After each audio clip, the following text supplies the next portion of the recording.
Hi, Adamo here, Wild and Wise Women, Wild and Wise Sisterhood. And we're talking today about the question, are you a messenger? Well, there's an easy answer to that. The answer is abso-freaking-lutely. You are a messenger. Any wild and wise woman, if you're resonating with that, any wild and wise men for that matter, if you're resonating with that, you are definitely a messenger. So how do you know what your message is? Or maybe you already know what your message is and yet you haven't been getting it out there. Could be a lot of things going on. So I want to give you a couple of examples about messengers. And I'm going to stay near and dear to my heart. I'm going to start with my brother and then I'm going to finish with me. And by the way, my brother, hi, you haven't given me permission to share all this, but you know what the heck, you can always take me down and give me a head rubbing when we meet. But anyway, so my brother John, and I have two brothers and I love them both. They're amazing, they're incredible, they're extraordinary. And my brother John is who I'm going to talk about today. He is absolutely a messenger, and I don't know that he's ever thought of himself that way. So that might be a conversation I'll have with him later too, while he's, giving me head noogies for sharing all his information. But he's a very sweet, authentic, amazing, powerful man. He is definitely wild and wise.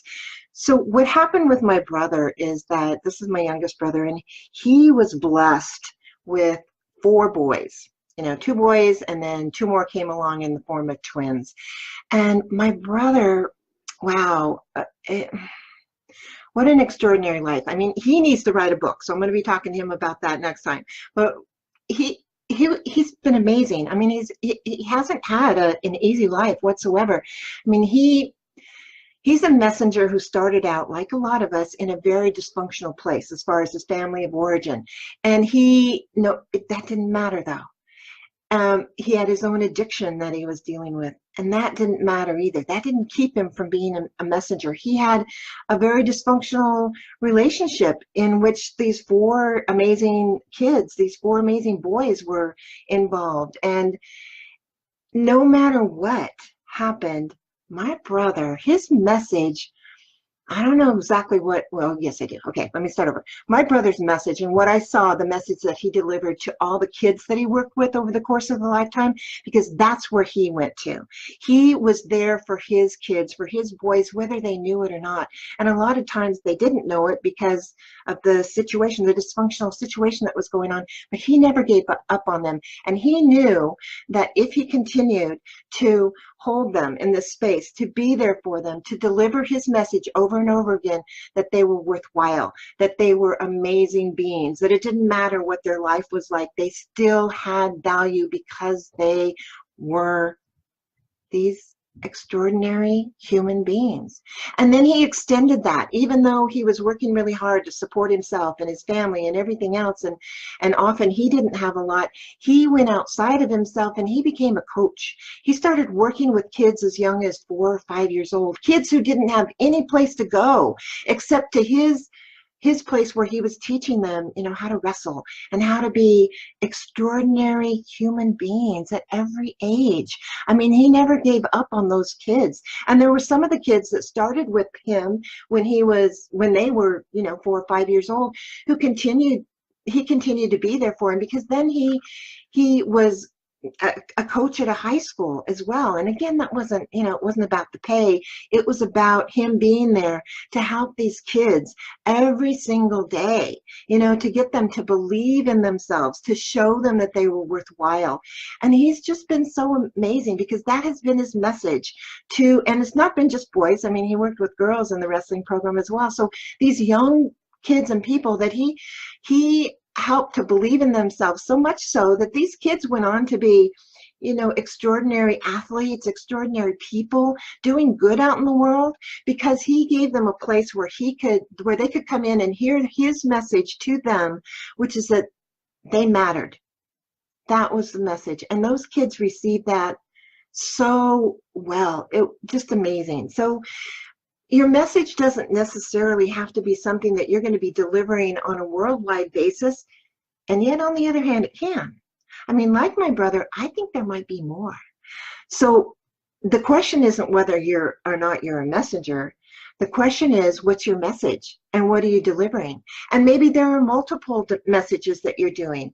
I mean, so many wild and wise women and men, they're out there being themselves and being authentic and being human beings and smiling at people and lifting their spirits in all kinds of different ways. So you don't necessarily have to be a messenger that's out there in front of the world. You're out there in front of your world. And what message are you delivering? I also want to invite you, though, to think about this, because as a messenger, so let me switch to this. As a messenger, I was very happy and content with just a small, a small group of people, women mostly, that I could hopefully influence and persuade them to know how incredible that they are. And I was happy with that. That worked for me. I built teams of people in organizations, and that worked for me too, as being a messenger. I knew there was something more. I had a calling that when I thought about it, oh, man, it made me want to throw up. It scared the bejeebers out of me to think about what my calling truly was, and to how I was called to be out there in front of the whole world if they'd listen to me. I was called to do that. And one of the ways in which I was called, I want to talk about now, because that was when I was contacted and I don't even know how to say it. I was honored by the possibility of becoming this leader within Wild and Wise Women and Wild and Wise Sisterhood. I was offered that opportunity. And there was a part of me that said, whew, again, scared the bejeebers out of me, wanted to throw up. And so I did all that. I walked through the fear, and I, threw up whatever I needed to do, because after that, then walking through that fear, I started feeling an excitement about it. And that's when I implemented my F-bomb, using the F word. And when I'm talking about the F word and the F-bombs, I'm talking about faith. Because faith is something that you either have or you don't. And you get to choose whether you have it or not. It's not like, well, I don't have it, Bev, so what am I supposed to do? No, no, no, no. The great, amazing news is you get to choose faith. And when you choose faith every single day, every single moment, then you start developing the belief that you are supported and you are who you are and you're remembering who you are, and you start to build trust, because trust and faith are two different things. I could have a whole conversation about that. The faith, though, you get to choose every single moment. We're either in fear or we're in faith. The two cannot exist simultaneously. So when I looked at this opportunity to become the honored leader of Wild and Wise Women, well, the first thing I did was I listened to one of my amazing mentors and teachers, Marcia Weeder, because she taught me so many things, or so many things came through her that are part of my foundation now. And one of the things that I really paid close attention to was, she said, don't ever look at your bank account or your checkbook or the money in your account as to whether or not your dream is possible. Don't ever do that, because your answer is not going to be there in your bank account. So when Wild and Wise Women came to me, I didn't look in my bank account, because I already knew there was nothing in there. I was on a fixed income. I didn't see any way. It didn't matter whether what I was in buying a company, investing in a company, investing in myself, investing in my dream. It didn't matter if my dream was going to cost me $1 or if it was going to cost me $1 million, because in that moment of choice, when that opportunity came to me to be the messenger, to get out there in front of more people than I ever dreamed possible, when that opportunity came to me, I had zero, I had zip, I had no way of thinking that I could ever do this. And then I dropped an F-bomb on myself, and I said, I am in faith. I'm not too old, I'm not too poor, I'm not too anything to step into my dream, because it's that important. It's that important. And so I signed a contract knowing that I didn't have the money. I didn't know where it would come from. I signed it in faith. And every single moment after that, and believe me, it was every single moment. It wasn't just here or there. It was every single moment. I continued to look I continued to be open. I continued to say, yes, I have faith, I have faith, I have faith. And I swear the universe moved mountains. And I was able to invest in my dream. I really can't tell you how it happened. It was a mechanism of faith and grace. That's how it happened. So are you a messenger? Yes, absolutely. Are you out there delivering your messages every day? Yes, absolutely. Is it really the big message that you're here to deliver, though? I would invite you to look at that.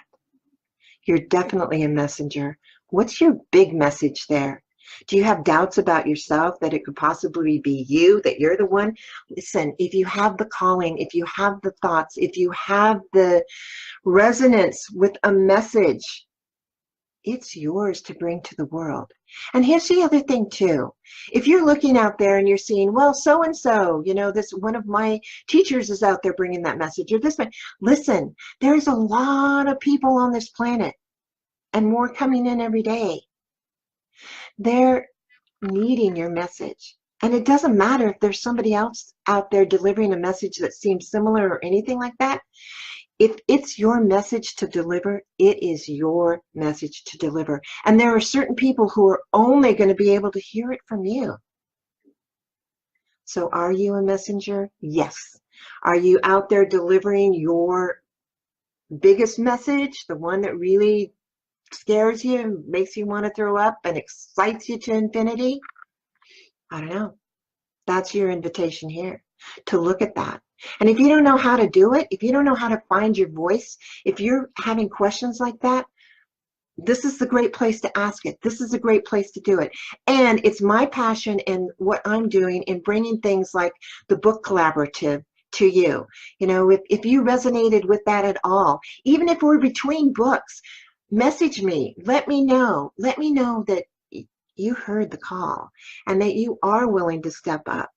And know that the universe is going to support you in that. It really will. All you need is faith every single moment. And it's a choice every single moment.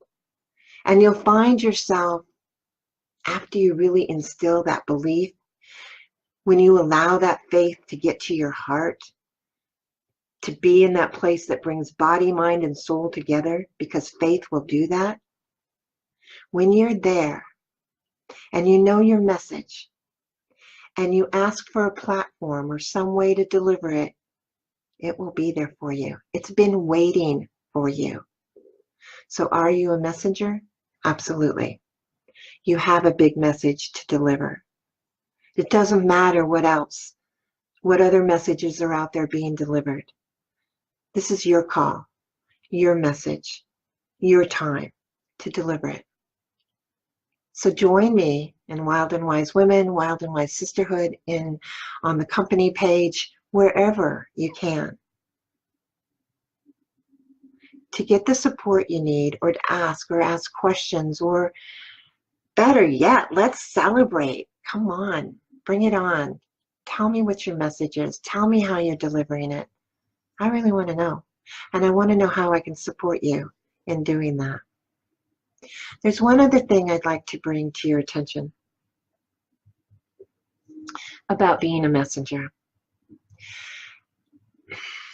I know in my life it hasn't felt like it's been the most fun. There are definitely dark miracles that I have walked through, and that, through which my message has come, and the power that's been delivered to me. So I challenge you, I invite you to know that it's especially through those dark miracles that our messages are even more clear, more critical, and more necessary. And this world is in a place right now where it needs to hear the messages of love, because that's what we are doing. Whether it's in a more activist role, or if it's from a place of praying every single day, that's what the world needs now. It needs you and your message. So please let me know how I can help. Bev Adamo with Wild and Wise Women, Wild and Wise Sisterhood. And until we meet again, love to you.